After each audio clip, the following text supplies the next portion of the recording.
Hello दोस्तों, कैसे हैं आप सभी। मैं स्वागत करता हूं आपके मेरे चैनल पर जिसका नाम है लीगल पेडागोजी। और इस वीडियो में हम डिस्कस करने वाले हैं सुप्रीम कोर्ट से जुड़े हुए इंपॉर्टेंट जजमेंट्स का पार्ट 1 ऑलरेडी मैंने परसों चैनल पर अपलोड किया था।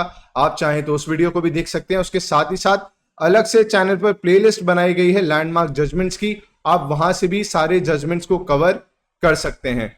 उसके साथ ही साथ दोस्तों हम 3 प्रकार के बैचेस रन करें हमारी मोबाइल एप्लीकेशन पे, जो कि गूगल प्ले स्टोर पे अवेलेबल है by the name of legal pedagogy, जिसमें current affairs, law polity, mock test, इन सभी बैचेस को हम रन करें। अगर आप चाहते हैं अपने आप को उनमें इनरोल कराना तो आप हमारी मोबाइल एप्लीकेशन डाउनलोड करके उसके स्टोर सेक्शन से सारी इंफॉर्मेशन कलेक्ट कर सकते हैं। तो दोस्तों पहला केस लॉ है जो कि बहुत ही इंपॉर्टेंट है। नाम है Bar Council of India versus Bonnie FOI Law College. तो दोस्तों इसमें ऑल इंडिया बार एग्जाम जो कि बार काउंसिल कंडक्ट कराता है उसको चैलेंज किया गया है और ये कंटेंट किया गया है कि ऑल इंडिया बार एग्जाम को रद्द किया जाए। तो अभी सुप्रीम कोर्ट का जजमेंट इसमें आना बाकी है। एज ऑफ टुडे अभी तक जजमेंट नहीं आया है। सुप्रीम कोर्ट ने अपना जजमेंट रिजर्व किया है, पर एंट्रेंस पॉइंट ऑफ व्यू से इस केस का नाम याद रखना जरूरी हो जाता है, जो कि है Bar Council of India versus Bonnie FOI Law College, जिसमें ऑल इंडिया बार एग्जाम को चैलेंज किया गया है। ऑल इंडिया बार एग्जाम वो एग्जाम होता है जो कि किसी भी इंसान को अगर अपने आप को एडवोकेट के तौर पे रजिस्टर कराना है जिससे कि वो ऑल ओवर इंडिया प्रैक्टिस कर पाए, तो उसको ऑल इंडिया बार एग्जाम में अपीयर होना पड़ता है और वो क्वालिफाई करना पड़ता है। अगला इंपॉर्टेंट जजमेंट है दोस्तों परमवीर सिंह सैनी वर्सेस बलजीत सिंह, और ये केस था with regard to installation of CCTV cameras. तो इस जजमेंट में सुप्रीम कोर्ट ने बोला था कि कोई भी ऐसी जगह जहां पे किसी भी इंसान का इंटेरोगेशन होता है, इंटेरोगेशन का मतलब आप जानते ही होंगे, जहां भी किसी इंसान का इंटेरोगेशन होता है, चाहे वो सीबीआई करे, आईबी करे या पुलिस करे, जहां पे भी इंटेरोगेशन होता है किसी भी इंसान का, वहां पे सीसीटीवी कैमरास का इंस्टॉल होना बहुत जरूरी है, जिससे कि उन लोगों के राइट्स को प्रोटेक्ट किया जा सके जिन लोगों को इंटेरोगेट किया जाता है। तो ये इंपॉर्टेंट जजमेंट है जिसका नाम आपको याद रखना है। फिर आता है दोस्तों internet and mobile association of India versus reserve bank of India. ये केस था दोस्तों with regard to ban on crypto currency. Crypto currency एक प्रकार की डिजिटल करेंसी है, आप जानते ही होंगे। तो पहले आरबीआई ने इसके ऊपर बैन लगा दिया था, लोग इसमें ट्रेड नहीं कर पा रहे थे, जिसके बाद ये केस सुप्रीम कोर्ट के सामने गया और सुप्रीम कोर्ट ने इस बैन को रिमूव किया और बोला कि crypto currency is like a valid legal tender और इसमें ट्रेडिंग करना परमिट होना चाहिए, अलाउड होना चाहिए। तो केस का नाम है internet mobile association of India versus RBI. अगला है दोस्तों Prithviraj Chauhan versus union of India. तो दोस्तों ये केस था with regard to SC ST amendment act.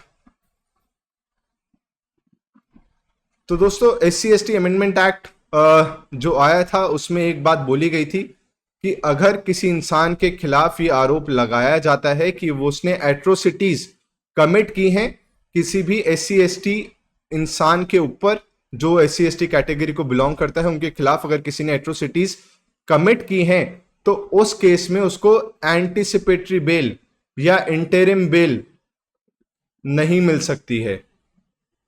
Interim bell या एंटीसिपेटरी बेल उस केस में नहीं मिलेगी। तो इसको चैलेंज किया गया कि भाई अगर एंटीसिपेटरी बेल नहीं दी जाएगी तो एक तरीके से वायलेशन है उस इंसान के राइट्स का।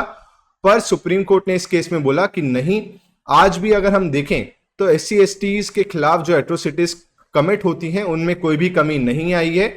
तो जो ये अमेंडमेंट लाई गई थी एससी एक्ट में, जिसमें ये बोला गया है कि प्री अरेस्ट बेल नहीं दी जा सकती है, वो वैलिड है, हम उसको खारिज नहीं करेंगे। तो केस का नाम है Prithviraj Chauhan versus union of India.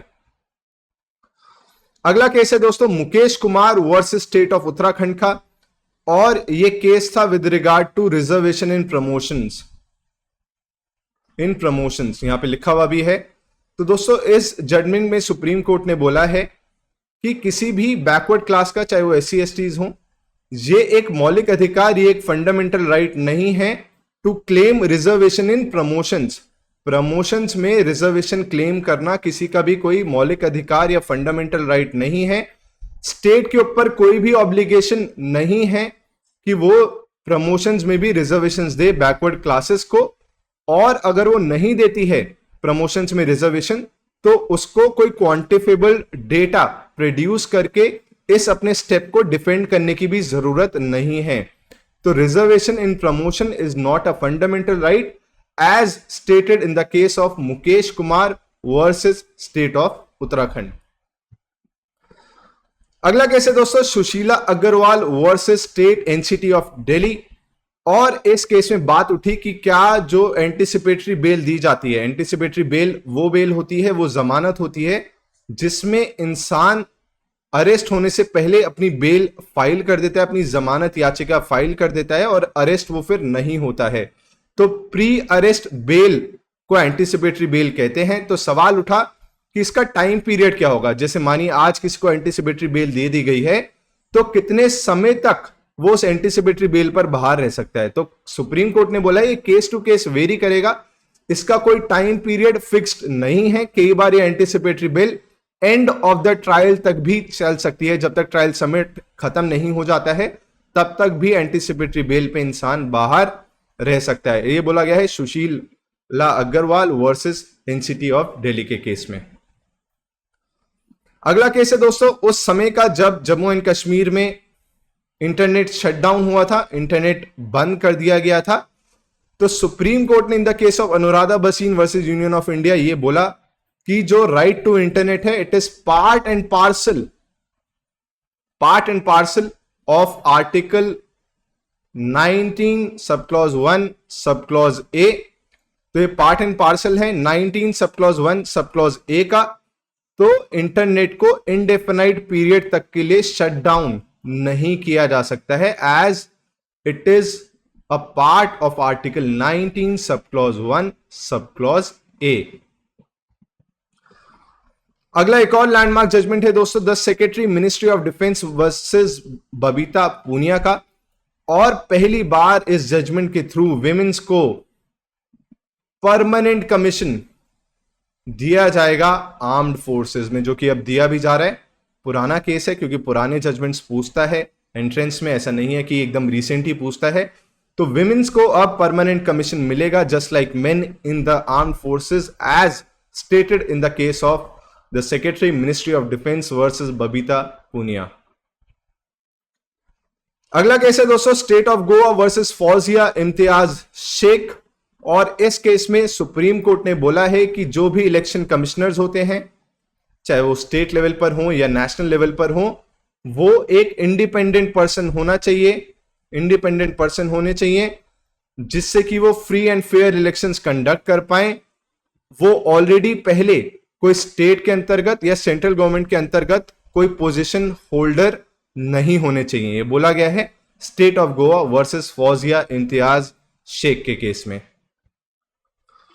फिर आता है दोस्तों state of Kerala versus Leelamma Joseph का केस, जिसमें सुप्रीम कोर्ट ने बोला कि जो पर्सन्स विद डिसेबिलिटीज होते हैं, जो किसी डिसेबिलिटी से जूझ रहे होते हैं, उनको अपॉइंटमेंट में तो रिजर्वेशन मिलेगा ही मिलेगा, अपॉइंटमेंट में तो रिजर्वेशन है ही उनके लिए। उसके साथ ही साथ वो अगर चाहें तो प्रमोशन में भी रिजर्वेशन क्लेम कर सकते हैं। ये किसके लिए बोला गया? पर्सन्स विद डिसेबिलिटीज के लिए बात बोली गई। जो लोग किसी डिसेबिलिटी से जूझते हैं तो उनका ये राइट है कि वो प्रमोशंस में भी इन पब्लिक एम्प्लॉयमेंट आरक्षण क्लेम कर सकते हैं 3% का। तो दोस्तों ये थे सारे जजमेंट्स पार्ट 1 पार्ट 2 मिला के, जो कि रिसेंट में आए और काफी ज्यादा न्यूज में बने रहे। अगर आपको हमारी वीडियो पसंद आ रही हो, चैनल का कंटेंट पसंद आ रहा हो, हमारी मेहनत पसंद आ रही हो, तो ज्यादा से ज्यादा लोगों तक इस चैनल को पहुंचाएं जिससे कि बाकी लोगों तक भी ये नॉलेज पहुंच पाए। Thank you so much.